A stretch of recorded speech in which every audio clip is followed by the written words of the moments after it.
Bismillahirrahmanirrahim. Assalamualaikum warahmatullahi wabarakatuh. Waalaikumsalam warahmatullahi wabarakatuh. Alhamdulillah wassalatu wassalamu ala Rasulillah Muhammad ibn Abdillah wa ala alihi wa sahbihi wa mawala. Alhamdulillah pada kesempatan kali ini kita bisa berjumpa di program Ngaji bareng Gus Aap, yang mana pada hari ini bertepatan dengan tanggal 16 Ramadan dan nanti malam sudah memasuki tanggal 17 Ramadan. Dan pada umumnya di Indonesia dan juga di belahan negara dunia, setiap tanggal 17 Ramadan kita memperingati nuzulul Quran. Nah, pada kali ini kita akan ngobrol atau ngaji bareng seputar nuzulul Quran. Dan saat ini kita sudah mempunyai tiga pertanyaan yang akan dijelaskan, yang akan dijawab oleh Abi, dan akan langsung kami bacakan pertanyaan-pertanyaan berikut. Ya. Baik Abi, ini ada sebuah pertanyaan. Ya. Assalamualaikum warahmatullahi wabarakatuh. Waalaikumsalam warahmatullahi wabarakatuh. Menurut yang saya pahami, sesuai dengan surat Al-Qadar, bahwa Al-Quran diturunkan pada malam Lailatul Qadar, yang notabene adanya pada 10 hari terakhir dari bulan Ramadan. Berarti antara tanggal 20 sampai 29 atau 30 Ramadan ya, Bi? Ya. Padahal dalam sejarah Islam yang kita ikuti sampai saat ini, peringatan nuzulul Quran pada 17 Ramadan. Nah, sebenarnya menurut Abi nih, kapan Al-Quran diturunkan dan apakah benar domirhu pada surat Al-Qadar yang inna anzalnahu fi lailatul qadr itu merupakan kata ganti Al-Quran? Syukron, sekian, mohon jawabannya, Abi. Baik. Assalamualaikum warahmatullahi wabarakatuh. Waalaikumsalam. Bismillah, alhamdulillah, assalatu wassalamu ala rasulillah Sayyidina wa maulana Muhammad ibn Abdillah wa ala alihi wa sahabatihi wa man tabi'a sunnatahu wa jama'atah min yaumina hadha ila yaumin nahdah.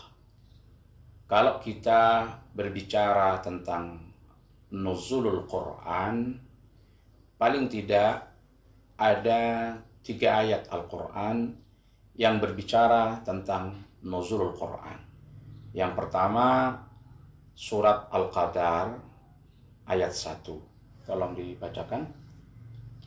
A'udzu billahi minasyaitonir rajim. Bismillahirrahmanirrahim. Inna anzalnahu fi lailatul qadr. Yang kedua, surat Ad-Dukhan ayat 2 dan 3. A'udzu billahi minasyaitonir rajim. Bismillahirrahmanirrahim. Inna anzalnahu fi lailatin mubarakah. Inna kunna munzirin. Dan yang ketiga, surah Al-Baqarah ayat 185. Tolong dibacakan. Bismillahirrahmanirrahim. Syahrul Ramadan alladzi unzila fihi al-Qur'anu hudan lin-nasi wa bayyinatin minal huda wal furqan. Baik, dari 3 ayat yang sudah dibacakan tadi, baik oleh Ananda Nabil ataupun Ananda Farah, dapat kita pahami bahwa pertama, Al-Quran diturunkan pada malam Qadar. Yang kedua, Al-Quran diturunkan pada malam yang diberkati. Dan yang ketiga, Al-Quran diturunkan di bulan Ramadan. Sepintas seakan-akan 3 ayat ini terjadi disorientasi. Ada perbedaan. Yang pertama mengatakan Al-Quran turun di malam Qadar. Yang kedua di malam yang diberkati. Dan yang ketiga di bulan Ramadan. Dalam kaidah ilmu tafsir itu ada kaidah yang mengatakan al-jam'u aula minat tarjih. Mengumpulkan, mengakomodasikan itu lebih utama, lebih baik daripada melakukan tarjih, menyeleksi dan mengeliminasi. mengunggulkan satu sama lain. Mengunggulkan satu sama lain. Nah, kalau kita perhatikan, sebetulnya 3 ayat ini tidaklah ada benturan, tidaklah ada pertentangan, karena memang tidak ditemukan dalam Al-Quran itu pertentangan, perbedaan antara satu dengan yang lain. Bahkan seperti yang disampaikan oleh Al-Imam Asy-Syatibi rahmatullah ta'ala alaihi, Al-Qur'anu kalamun wahid yufassiru ba'duha biba'ad. Jadi Al-Quran itu satu bahasa, satu kalam, yang masing-masing ayat itu menjadi penafsir terhadap ayat yang lain. Jadi dalam tanda petik tidak ada mutaradif, ya? Tidak ada pertentangan, Tidak ada kontradiksi. tidak ada kontradiksi di dalam Al-Quran. Nah, kalau 3 ayat ini kita himpun, maka dapat ditarik satu kesimpulan bahwa Al-Quran diturunkan pada malam Qadar, yang malam Qadar itu disifati dengan malam yang diberkati, dan itu terjadi di bulan Ramadan. Maka tidak ada pertentangan. Hanya saja Al-Quran yang mana yang diturunkan pada malam Qadar, ini ada 2 pendapat. Ketika kita berbicara Al-Quran diturunkan di bulan Ramadan, apalagi kemudian ditarik pada tanggal 17 Ramadan yang diperingati sebagai malam Nuzulul Quran. Pendapat yang pertama mengatakan bahwa itu adalah At-Tanazzul Al-Awwal. Yang dimaksudkan dengan Inna anzalnahu fi lailatul qadar, sekali lagi dhamirhu itu tetap merujuk kepada Al-Quran, tetapi Al-Quran yang mana yang diturunkan pada malam Qadar dan di bulan Ramadan itu adalah At-Tanazzul Al-Awwal. Jadi Al-Quran ini mengalami 2 tahap penurunan. Yang pertama, At-Tanazzul Al-Awwal, yaitu minal lauhil mahfuz ila sama'id dunya. Turunnya Al-Quran dari lauh mahfuz ke langit dunia. Sebagaimana disebutkan dalam Al-Quran, bal huwa Qur'anum Majid fi lauhin mahfuz. Jadi Al-Quran sudah ada dalam lauh mahfuz. Ini diturunkan pertama kali dari lauh mahfuz ke langit dunia. Ini yang disebut dengan At-Tanazzul Awwal. Nah, At-Tanazzul Al-Awwal, jadi At-Tanazzul Al-Awwal ini diturunkannya sekaligus. Yaitu diturunkan jumlatan wahidatan. Sekaligus diturunkan. Nah, kemudian At-Tanazzul Ats-Tsani, turunnya Al-Quran pada tahap yang kedua, yaitu minas sama'id dunya ila fuadin Nabi. Turunnya dari langit dunia ke hati Nabi, turun kepada Rasulullah. Nah, inilah prosesnya munajjaman nahwa 23 sanatan, diangsur dalam kurun waktu kurang lebih 23 tahun. Tepatnya 22 tahun, 2 bulan, 22 hari. Yang itu kemudian dibagi dalam 2 fase. Yang pertama disebut dengan fase Mekah dengan 12 tahun, 5 bulan, 13 hari. Dan yang kedua adalah fase Madinah yang disebut berdurasi dalam tempo 9 tahun, 9 bulan, 9 hari. Dengan demikian pemahaman bahwa Al-Quran diturunkan pada malam Qadar yang disifati dengan malam yang diberkati, dan itu terjadi di bulan Ramadan, tidak lain menurut pendapat yang pertama tadi adalah At-Tanazzul Al-Awwal. Karena At-Tanazzul Ats-Tsani, turunnya Al-Quran dari langit dunia kepada Nabi, tidak hanya terjadi pada malam Qadar, bahkan tidak hanya terjadi di bulan Ramadan, tapi terjadi di berbagai bulan, di berbagai tahun dalam kurun waktu kurang lebih 23 tahun tadi. Bahkan turunnya adalah menjawab satu persoalan dan mengomentari satu peristiwa. Kemudian problem kedua, pendapat yang kedua maksud saya, dari turunnya Al-Quran di malam Qadar yang terjadi di bulan Ramadan itu adalah turunnya wahyu yang pertama, yaitu surat Al-Alaq ayat 1 sampai ayat 5. Tolong dibacakan. A'udzu billahi minasy syaithanir rajim. Bismillahirrahmanirrahim. Iqra bismi rabbikal ladzi khalaq. Khalaqal insana min 'alaq. Iqra wa rabbukal akram. Alladzi 'allama bil qalam. Allamal insana ma lam ya'lam. Nah, ini turunnya wahyu yang pertama. Jadi ada yang memahami bahwa yang dimaksud turunnya Al-Quran pada malam Qadar yang disifati dengan malam yang diberkati yang terjadi di bulan Ramadan itu adalah turunnya wahyu yang pertama. Tetapi mayoritas pendapat para ulama bahwa yang dimaksud dengan turunnya Al-Quran di malam Qadar yang kita peringati sebagai malam nuzul Quran itu adalah At-Tanazzul Al-Awwal. Nah, lalu bagaimana dengan tanggal 17 Ramadan? Bukankah Lailatul Qadar itu dipahami adanya pada Asru Al-Awakhir?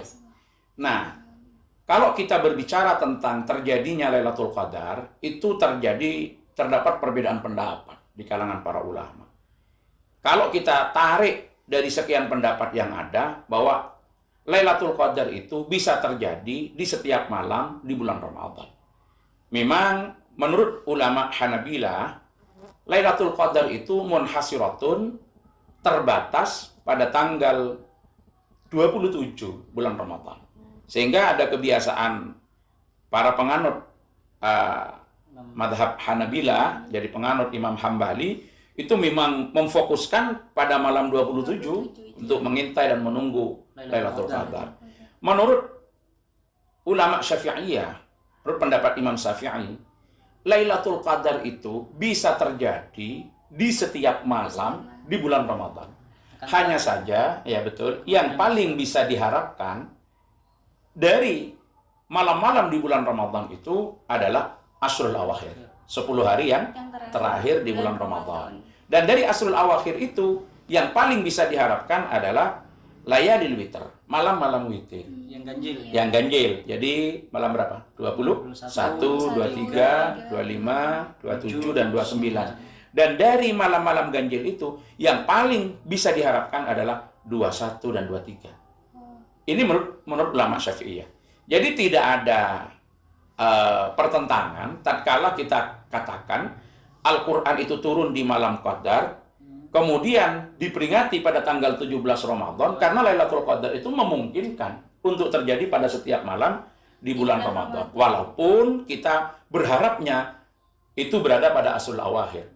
Karena taharraw Lailatul Qadri fil Asril Awakhir min Ramadan. Jadi Rasulullah memerintahkan, mengajak kepada kita, menganjurkan untuk kita semua menunggu datangnya Lailatul Qadar, mencari Lailatul Qadar, berupaya mendapatkan Lailatul Qadar, itu ada fil Asril Awakhir min Ramadan, yang disertai dengan i'tikaf yang dicontohkan oleh Rasulullah Shallallahu Alaihi Wasallam. Nah, 17 ini dari mana? Tanggal 17 Ramadan. 17 Ramadan itu diambil dari satu ayat yang menyatakan Yaumal Furqan, Yaumal Taqal Jama'an, bahwa hari turunnya Al-Quran itu bersamaan dengan hari terjadinya peperangan. Bertemunya dua kelompok yang saling berperang, yaitu Perang Badar yang dimaksudkan. Perang Badar itu terjadinya juga di bulan Ramadan pada tanggal 17 dan pada hari Jumat, yang diyakini berdasarkan ayat ini turunnya Al-Quran itu juga berada pada tanggal yang sama walaupun di tahun yang berbeda. Jadi turunnya Al-Quran yang di Lauhul Mahfuz itu berada pada tanggal dan waktu yang sama dengan terjadinya Perang Badar. Nah, dari sisi pendekatan kajian Al-Quran, melihat dari tahapan proses turunnya Al-Quran ini, kita harus membagi pendekatan kajiannya. At-Tanazzul Al-Awwal, turunnya Al-Quran pada tahap yang pertama. Ini pendekatannya adalah qalbi imani. Pendekatannya adalah pendekatan keyakinan, pendekatan keimanan, pendekatan hati. Jadi kita tidak bisa menggunakan pendekatan ilmi, tarikhi, naqdi. Pendekatan ilmiah, pendekatan historis, pendekatan kritis, itu tidak bisa. Kenapa? Ya tidak ada perangkat ilmiah yang bisa menuntun kita untuk melakukan penelitian di Lauh Mahfuz. Jadi ini hanya didasarkan kepada keyakinan terhadap sumber informasi yang paling utama, yaitu wahyu. Ketika diinformasikan kalau Al-Quran sebelum diturunkan kepada Rasulullah sudah ada di Lauh Mahfuz, ya kita meyakini, tidak perlu kita melakukan penelitian sejauh itu. Tergantung kita yakin apa tidak.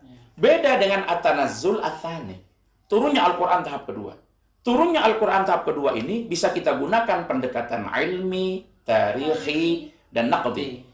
Pendekatan ilmiah, pendekatan historis, dan kritis. Jadi karena kita bisa mendeteksi, kita bisa melakukan penelitian melalui riwayat yang ada riset, bagaimana pada saat Al-Quran itu turun, bagaimana cara Rasulullah menyampaikan, bagaimana mimik wajah Rasulullah, intonasi Rasulullah, dan bagaimana keberadaan para sahabat. Disitulah kemudian bisa kita rekam melalui riwayat-riwayat tentang asbabun nuzul. Ya, asbabun nuzul yang dipahami sebagai historical background atau latar belakang atau khalfiyah tarikhiyah, latar belakang peristiwa yang terjadi ketika Al-Quran itu turun. Nah, di sini terkait dengan pertanyaan yang pertama tadi, sebetulnya tidak ada pertentangan. Ketika kita memahami turunnya Al-Quran itu adalah pada malam Qadar yang disifati dengan malam yang diberkati, terjadi di bulan Ramadan, dan itu tanggalnya adalah tanggal 17 Ramadan. Makanya dapat dimengerti kalau di setiap tanggal 17 Ramadan, umat Islam umumnya memperingatinya sebagai malam nuzulul Quran. Begitu. Ya, kemudian seperti ini ya, Bi. Iya. Jadi ada sedikit, jadi kalau kita membahas tentang Al-Quran yang turun secara jumlatan wahidatan tadi, kemudian kita juga mengintip bahwa ada teori tentang nasikh mansukh. Iya. Yang mana Allah berfirman di dalam surat Al-Baqarah ayat 106, Bismillahirrahmanirrahim, ma nansakh min ayatin aw nusiha na'ti bi khairim minha aw mithliha alam ta'lam annallaha ala kulli syai'in qadir. Nah, ini kan jadi seakan-akan kita memahami Al-Quran ada sebuah revisi. Ada sebuah perubahan, karena ada perubahan hukum seperti itu. Ya, kemudian di satu sisi yang lain Al-Quran sudah turun secara jumlatan wahidatan di secara kamil, secara sempurna ya, sudah selesai. Nah, kemudian di sini kan seakan-akan ada kontradiksi seperti itu. Jadi kenapa kok nggak langsung ke Nabi Muhammad juga secara sempurna. Baik. Ini termasuk ke pertanyaan kedua ya. Iya. Pertanyaan yang kedua ya, yang tadi disampaikan oleh pemirsa kita. Kenapa ada nasikh mansukh dan kenapa Al-Quran diturunkan kepada Nabi Muhammad itu tidak jumlatan wahidatan lagi? Pertama, kalau kita berbicara tentang teori nasakh di dalam Al-Quran itu masih terjadi kontroversi di kalangan para ulama. Antara yang menegaskan keberadaan nasakh dan yang menolak terhadap adanya nasakh di dalam Al-Quran. Ada tokoh di antaranya Ibrahim Al-Aswihani itu menolak terhadap keberadaan nasakh dalam Al-Quran karena ketika terjadi nasakh berarti ada ya dalam bahasa kita, bahasa kasar kita itu ada mincela-minceli begitu. Jadi suatu hukum yang sudah diturunkan kenapa dihapus? Tapi tidak demikian. Kita bisa menangkap satu hikmah yang sangat besar dari keberadaan nasakh ini, utamanya bagi para pendukung nasakh. Nah, para pendukung nasakh itu rata-rata membagi nasakh ini kepada beberapa bagian. Yang pertama, dari sisi keberadaan nasakh dan eksistensinya, itu dibagi menjadi dua. Yaitu yang disebut dengan nasakh sharih, yang kedua adalah nasakh dhimni. Apa itu nasakh sharih? Di dalam Al-Quran sudah jelas memberikan penegasan kalau memang terjadi perubahan dan penghapusan hukum yang sudah diturunkan sebelumnya. Jadi ada hukum yang sudah diturunkan, tapi kemudian dilakukan perubahan dan penghapusan. Sementara nasakh dhimni adalah ada dua ayat Al-Quran yang terkesan bertentangan, kemudian tidak bisa dikompromikan dalam tanda petik. Tidak bisa dikompromikan dalam tanda petik karena ada satu kritikan yang disampaikan oleh As-Syaikh Ali As-Sabuni, seorang ahli Al-Quran yang baru-baru saja meninggal di Makkah. Beliau mengatakan orang yang tidak mampu mempertemukan antara dua ayat Al-Quran yang terkesan ada pertentangan, itu yadullu ala qillati ilmih. Jadi menunjukkan bahwa keilmuannya sangat terbatas karena tidak mungkin tidak bisa dipertemukan gitu. Tetapi bagi pendukung nasakh yang jelas diterima dan terjadi kesepakatan adalah nasakh sharih. Nasakh sharih itu Al-Quran memang memberitakan kalau terjadi perubahan hukum. Contohnya seperti kasus tata cara untuk menghadap Rasulullah. Ya. Yang dianjurkan, diwajibkan pertama itu untuk membawa Sedekah. sedekah. Di mana ayatnya itu? Idza Idza najaitumur rasul faqaddimu baina yaday najwakum sedekah. Jadi ketika datang kepada Rasulullah, menghadap kepada Rasulullah, itu diperintahkan untuk bersedekah. Tapi ternyata ini menjadi tidak wajib pada akhirnya, diganti. Ditegaskan pada ayat berikutnya bahwa asfaqtum antuqaddimu baina yaday najwakum shadaqat. Nah, di situ ada perubahan. Atau yang sangat dikenal adalah pada ayat musabarah. Ayat musabarah itu terkait dengan kewajiban untuk kita mempertahankan agama dengan segenap jiwa dan raga sampai kepada peperangan, dan harus diukur tingkat kewajiban itu berapa pasukan yang kita miliki dan yang disiapkan oleh musuh. Pada awalnya itu kita sudah wajib menghadapi musuh ketika jumlah pasukan itu 1:10. Nah, dalam Al-Quran disebutkan iyyakum minkum mi'atun sabiratun alfan. Iya, jadi kalau kalian sudah punya 100 tentara, 100 pasukan yang bersabar, yang punya semangat keagamaan yang kuat, maka harus berani untuk melawan berapa? 1000 dari pasukan satu melawan 10 berarti. Berarti 1 melawan 10. Ternyata pada ayat berikutnya, ayat ini kewajiban 1:10 direvisi. Direvisi dengan ayat yang menyatakan apa? Al-ana khaffafallahu Ya. ankum wa alima anna fiikum dha'fa. Terus Fayyakum minkum mi'atun sabiratu yaghlibu mi'atain. Jadi itu dianggap memberatkan, maka Al-Quran menegaskan al-ana qad khaffafallahu ankum wa alima anna fiikum dha'fa. Jadi sekarang Allah akan meringankan kepada kalian karena ada kelemahan. Yang asalnya 1:10 menjadi berapa?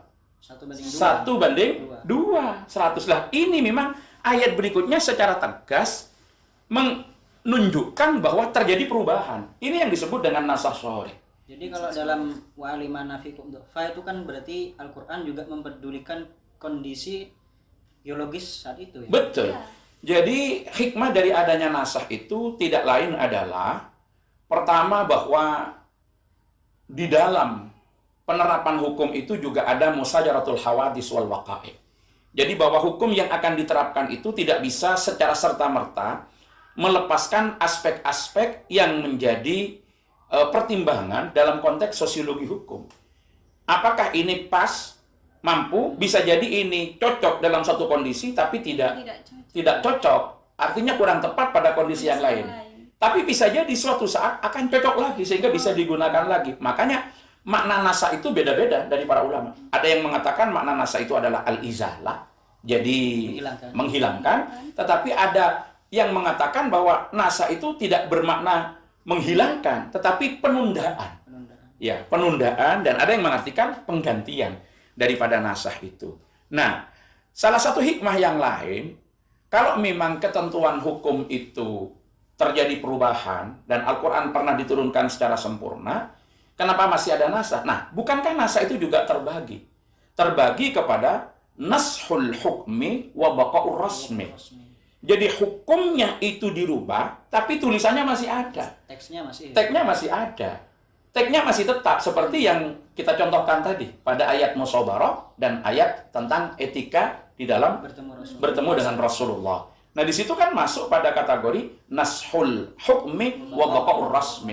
Hukumnya ditiadakan, tetapi tulisannya dalam Al-Quran ada dan membacanya tetap bernilai ibadah, tetap bernilai ibadah. Salah satu hikmahnya biar tetap dibaca, dan ketika dibaca akan mendapatkan pahala. Jadi menjadi ladang pahala juga, karena di situ masih tetap kategorinya adalah ayat-ayat mansukhah, tetap muta'abbad bitilawatihi, walaupun hukumnya tidak berlaku.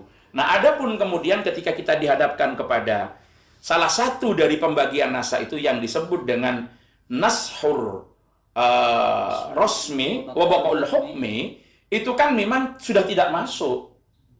Hanya Rasulullah menggambarkan bahwa pernah ada ayat yang seperti ini, tapi sudah terhapus, sehingga sudah tidak ada di dalam mushaf saat ini. Contohnya seperti as-sayhu was-saykhatu idza zanaya farjumuhuma albattata. Itu tidak ada. Sekarang tidak ada. Hanya ada dalam sebuah hadis kalau pernah ada ketentuan seperti itu. Yang ada dalam Al-Qur'an sekarang apa?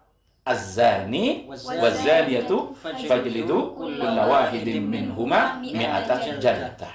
Itu yang ada sekarang. Nah, itulah hikmah nasakh. Jadi Al-Qur'an yang ada sekarang dalam Rasm Utsmani, dalam Mushaf Utsmani, itu tidak lain adalah potret dari keberadaan Al-Qur'an yang ada fil Lauhil Mahfuz. Tidak ada sedikit pun yang berubah. Mungkin kalau kita sederhanakan dengan logika yang ada saat ini, Al-Quran itu sudah diupload oleh Allah di Lauh Mahfuz dengan 30 folder, 114 file, dan pada masing-masing file ada data sekian kilobyte, tergantung panjangnya ayat di surat itu. Kemudian di-download ila fuadin Nabi, ke hati Rasulullah. Dan downloadnya itu tidak dari folder pertama ke folder terakhir secara berurutan. Sesuai dengan kondisi ya. Sesuai dengan kondisi dan kebutuhan. Ya, karena memang Al-Quran, betul. Al-Quran itu diturunkan bukan dalam ruang hampa, tetapi di tengah masyarakat yang berperadaban. Untuk apa diturunkan seperti itu? Agar supaya memudahkan untuk memahami Al-Quran. Jadi ada pertanyaan pada Rasulullah. Kemudian Rasulullah, ya betul, tidak bisa menjawab, turunlah ayat itu. Yas'alunaka. Di situ kan kemudian turun tuntunannya. Baik, masalah apa itu? Contohnya? Anil mahid. Coba ayatnya. Yas'alunaka anil mahid. Qul huwa dzan fa'tazilun nisaa fil mahid wa la taqrabuhunna hatta yatahhurn. Iya, pertanyaan tentang haid. Akhirnya muncul jawabannya dalam Al-Qur'an. Termasuk ajakan untuk melakukan kompromi dalam ibadah. Akhirnya dilarang oleh Al-Qur'an dengan turunnya surat Al-Kafirun. Kan yang diambil di folder 30. Pada file ke-116. Nah, contohnya seperti apa? Maaf, 106 maksud saya. File ke-106 turunnya di situ. Nah, ini hikmahnya. Kemudian, kenapa Al-Quran tidak diturunkan jumlatan wahidatan kepada Rasulullah, tetapi diturunkan dengan berangsur-angsur? Ada beberapa hikmah. Yang pertama adalah ingin menunjukkan bahwa Al-Quran ini betul-betul dari Allah Subhanahu wa Ta'ala. Wa innahu latanzilu rabbil alamin. Kenapa demikian? Al-Quran yang diturunkan dalam waktu yang relatif panjang serta tidak diurut dari awal sampai akhir, di mana turun kepada salah seorang sosok nabi yang memang dikenal dengan karakter ummi, la yaqra wa la yaktub. Maka bisa kita bayangkan sesuatu yang turun dalam waktu yang panjang dan kemudian menghadapi situasi dan kondisi yang berbeda. Ini kalau bukan dari Allah, seperti apa jadinya? Kita aja menulis surat atau kita membuat cerita hidup kita dalam waktu yang panjang dengan situasi dan kondisi yang berbeda-beda, kalau kemudian diurutkan akan terjadi kekacauan. Tetapi Al-Quran ternyata setelah selesai diturunkan dan paripurna, dihimpun menjadi satu mushaf sesuai dengan petunjuk Rasulullah. Ketika ada ayat Al-Quran turun, Rasulullah memanggil sahabat sebagai kutabul wahyi, penulis wahyu, dan Rasulullah bersabda, "Dha hadhil ayat fi ayatin kada min suratin kada." Letakkan ayat ini pada ayat sekian dari surah sekian. Kemudian setelah dihimpun semuanya sesuai dengan ketentuan yang ditetapkan oleh Rasulullah, luar biasa, subhanallah. Tidak ditemukan satupun pertentangan dalam Al-Quran, bahkan masing-masing ayat itu saling terkait.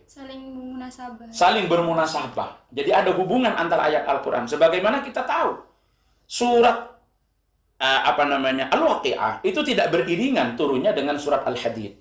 Coba, ujung dari surat Al-Waqi'ah, fasabbih bismi rabbikal azim. Kemudian surat Al-Hadid yang pertama pembukanya adalah sabbaha lillahi ma fis samawati wa ma. Luar biasa. Ditutup dengan tasbih pada ayat pada surah sebelumnya, Al-Waqi'ah, dan dibuka tasbih lagi pada surat Al-Hadid. Pada surat Al-Hadid. Awal surat Al-Hadid. Nah, sama dengan surat Al-Baqarah tidak turun beriringan dengan surat Al-Fatihah. Tetapi di akhir Al-Fatihah, Allah Subhanahu wa Ta'ala menjelaskan tentang 3 kelompok. Siapa? An'amta alaihim, al-maghdub alaihim, dan ad-dhalin. Jadi ada 3 kelompok. Siapa an'amta alaihim, siapa al-maghdub alaihim, siapa ad-dhalin? Memang ada beberapa tafsiran dari para ulama. Ada yang mengatakan an'amta alaihim itu al-mu'minun. Al-maghdub alaihim itu adalah al-yahud. al-Yahud, kemudian ad-dhalin adalah an-Nasara. Ada yang menafsirkan an'amta alaihim al-muttaqin. Al-maghdub alaihim itu adalah man akhta'a fil a'mal al-batinah, ad-dhalin itu adalah man akhta'a fil a'mal adh-dhahirah. Jadi orang yang salah dalam amal zahir, orang yang salah dalam amal batin misalkan. Tetapi ada juga yang menafsirkan bahwa an'amta alaihim itu adalah al-muttaqin. Al-maghdub alaihim itu adalah al-kafirun. Kemudian ad-dhalin itu adalah al-munafikun. Kenapa? Karena awal surah Al-Baqarah membicarakan tentang 3 kelompok. Di akhir surat Al-Fatihah 3 kelompok disebut secara ringkas, hanya an'amta alaihim, terus al-maghdub alaihim dan ad-dhalin. Tapi di awal Al-Baqarah dirinci. Siapa an'amta alaihim itu adalah? Alif Lam Mim. Dzalikal kitabu la raiba fihi hudan lil muttaqin. Dirinci, tidak cukup al-muttaqin, sifat-sifatnya apa itu? Alladzina yu'minuna bil ghaibi wa yuqimuna ash-shalata wa mimma razaqnahum yunfiqun walladzina yu'minuna bima unzila ilaika wa ma unzila min qablik wa bil akhirati hum yuqinun. Sementara setelah membicarakan tentang al-muttaqin, di situ di awal surah Al-Baqarah dibicarakan tentang al-kafirin. Gimana itu ayatnya? Innal ladzina kafaru sawa'un 'alaihim anzartahum am lam tunzirhum la yu'minun. Terus yukhadi'una Allah Khatamallahu 'ala qulubihim wa 'ala sam'ihim wa 'ala absarihim ghishawah wa lahum adzabun adzim. Nah, setelah berbicara ini, kemudian Al-Qur'an berbicara tentang al-munafiqun.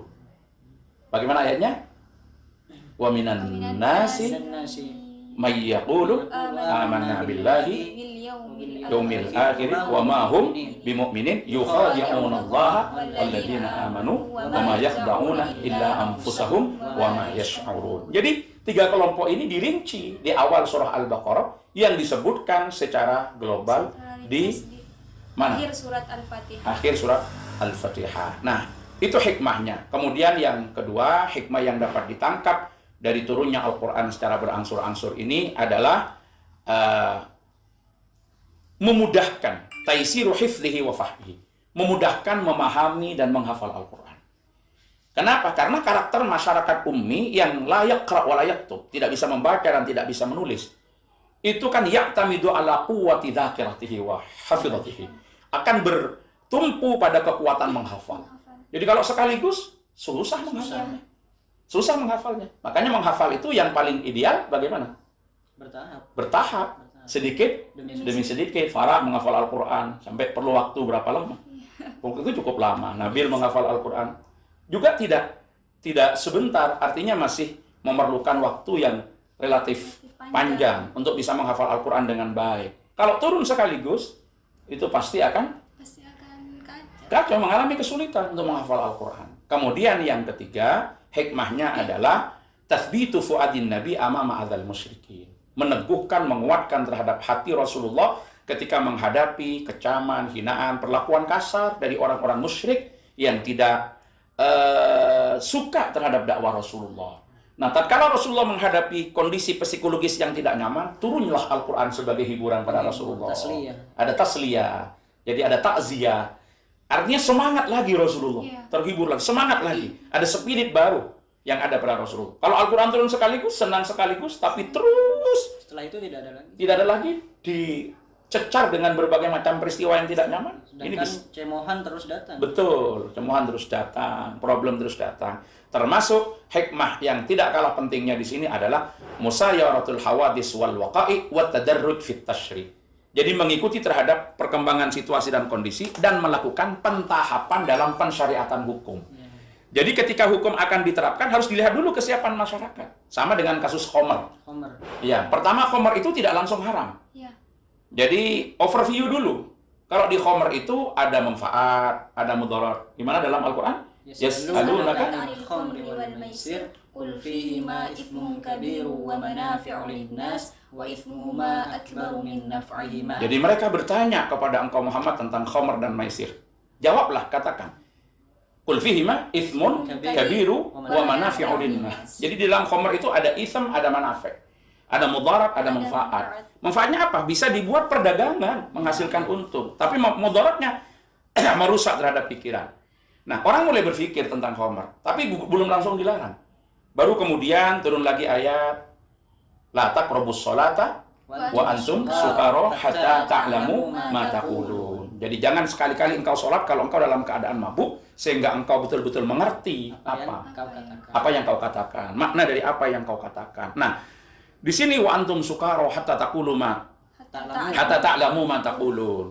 Akhirnya orang mau minum khamr setelah maghrib, khawatir nanti isya belum sadar, dia masih mabuk, ditunda. Paling minum khamr itu habis isya, dalam pesta, atau pagi hari.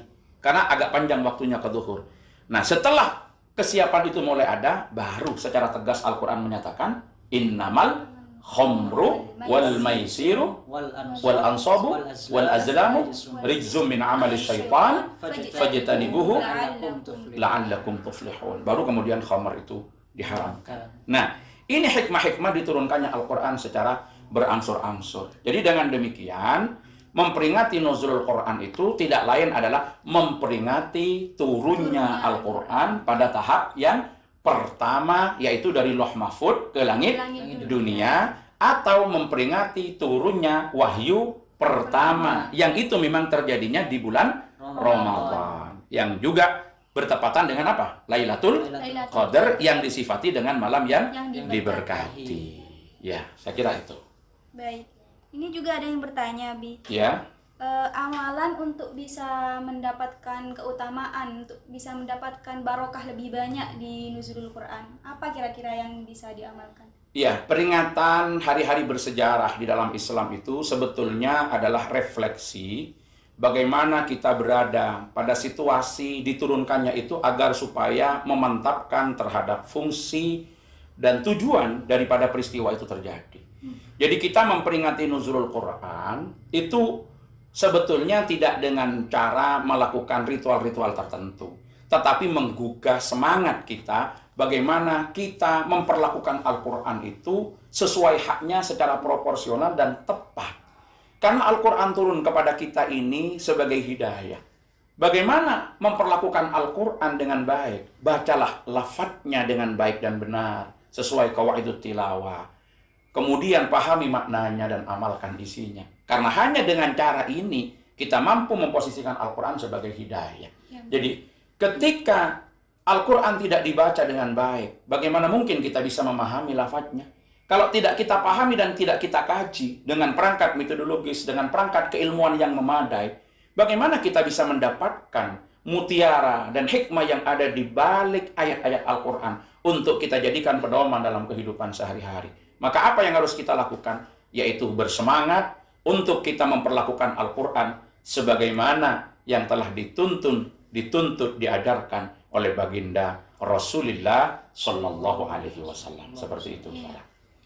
Jadi bisa lebih memperbanyak baca Al-Qurannya yang biasanya cuma sehari 2 juz, bisa 3 kali lipat atau lebih. Betul. Iya, artinya ada semangat baru untuk kita berinteraksi yang tepat dengan Al-Quran. Dan yang terpenting juga maknanya kan. Betul, pemahaman maknanya. Dan untuk sampai kepada ini ya perlu belajar, perlu ngaji. Ya, bertahap. Bertahap ya, perlu memiliki kelengkapan dan perangkat keilmuan sebagai pendukungnya. Pahami ulumul Qur'annya, ya, pahami ilmu tafsirnya, di samping pemahaman yang baik dalam ilmu bahasa Arabnya. Karena itu saling terkait dalam pemahaman Al-Qur'an.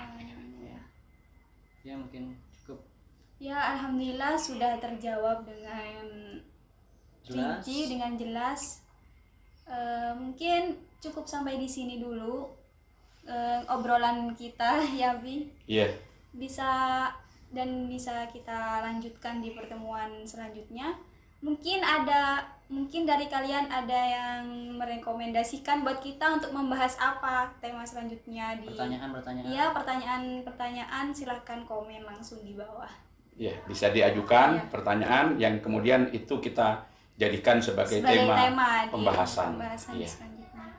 Insya Allah program ngaji bareng ini akan selalu hadir setiap saat untuk mengisi ruang-ruang semangat kita agar tetap kita tidak pernah berhenti belajar, tidak pernah berhenti untuk menuntut ilmu kapanpun, dimanapun, dan dalam situasi dan kondisi apalagi apapun. Sekarang zamannya online. Betul. Ya. Terima kasih pada pemirsa sekalian untuk perhatian dan atensinya.